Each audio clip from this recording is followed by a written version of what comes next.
I've just returned from yet another amazing Cambodia trip, and I think it's time for me to give back to the travel community. This is a guide to Cambodia, a connection to my favorite people, places, and experiences.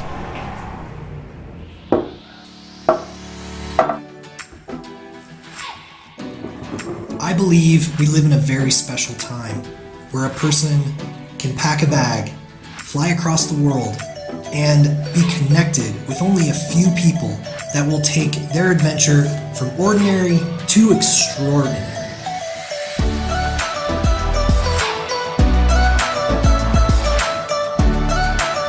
Hello everybody.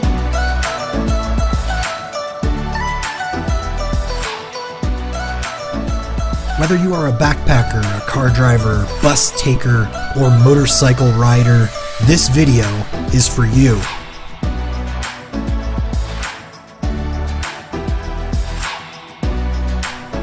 We will be looking at 8 cities, multiple national parks. We'll be going from the beaches, the jungles, and of course, the temples of Angkor. So with that, let's get started.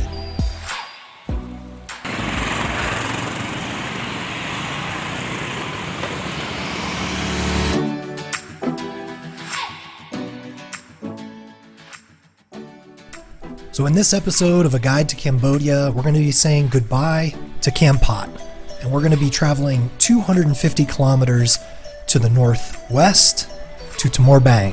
Now Thamor Bang is in the Arong Valley, and it is a beautiful area, which is kind of up and coming in the adventure community.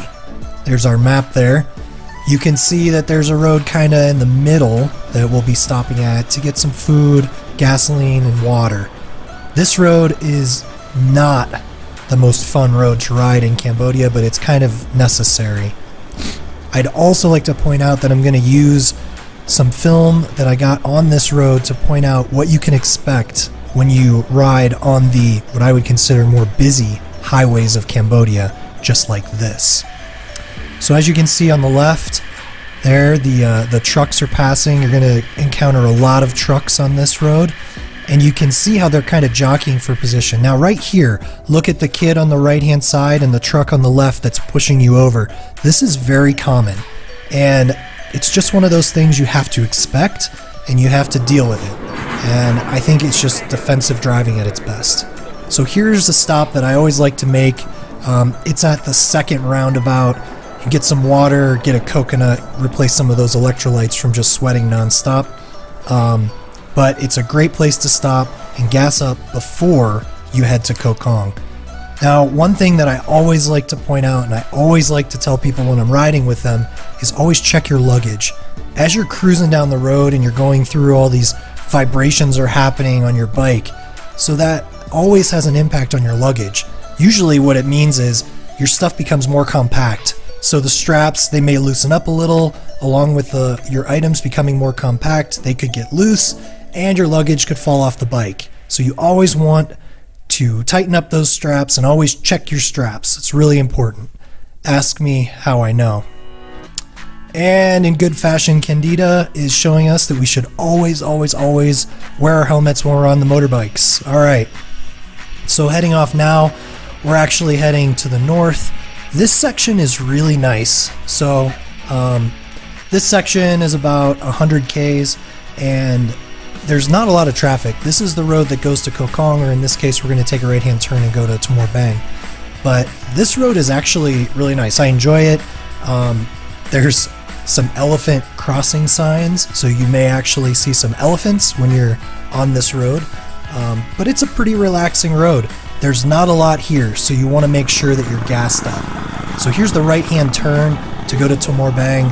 Just a little shops and stuff like that. You can get fuel, you can see there, different kinds of refreshments, or maybe a bite to eat. From this point to Thamor Bang, you're looking at 45 kilometers. I think Travis wanted those. And there's always people to meet along the way. But from this point, it's about 45 kilometers to Thamor Bang. So you want to make sure that you have enough fuel at this point to make it to Thamor Bang.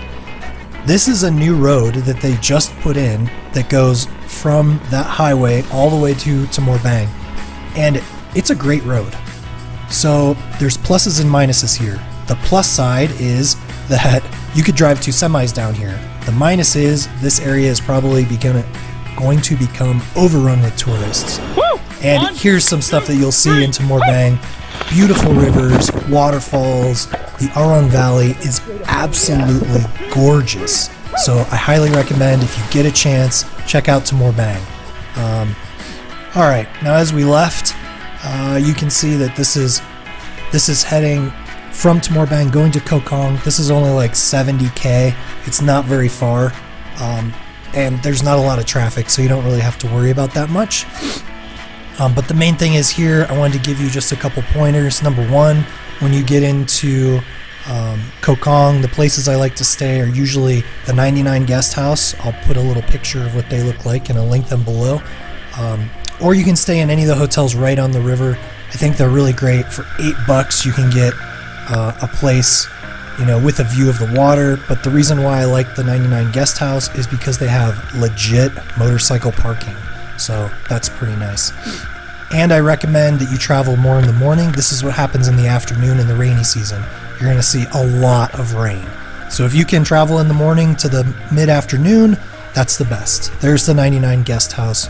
You can check them out at the link below. One of my favorite things about Koh Kong is the photos. So here's the river area, and I just really enjoy getting these photos of the boats, and the light in this area is just fantastic. So this is actually from the hotel that I stayed at. It's right on the river for $8. This is from my very first trip. 3 photos here.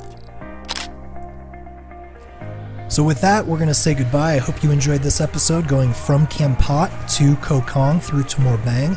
In the next episode, we're going to be going to Osam. I highly recommend you check out this episode. There's a lot of information, a lot of stuff going on, some accidents potentially. So with that, ADV on.